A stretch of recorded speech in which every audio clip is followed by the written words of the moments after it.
সবসময় গ্যাসের সমস্যা? তাহলে জেনে নিন গ্যাস হওয়ার লক্ষণ ও সমাধান। গ্যাস হওয়ার লক্ষণ: ১. পেট ফাঁপা অনুভব হওয়া, পেটটা ভারী বা ফুলে আছে মনে হয়।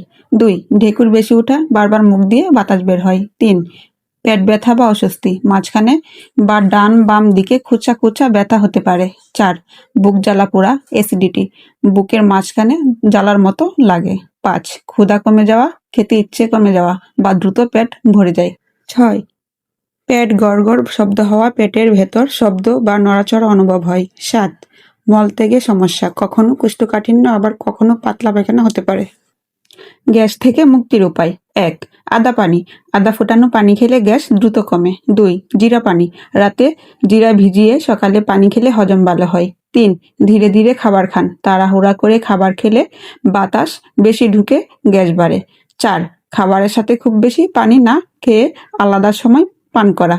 ৫. লেবু পানি, হালকা গরম লেবু পানি পেট পরিষ্কার রাখতে সাহায্য করে। ৬. খাবারের পরে আদা চা হজম শক্ত করে এবং গ্যাস আটকায় না। বন্ধুরা, ভিডিওটি ভালো লাগলে চ্যানেলটিকে সাবস্ক্রাইব করুন। আল্লাহ হাফেজ।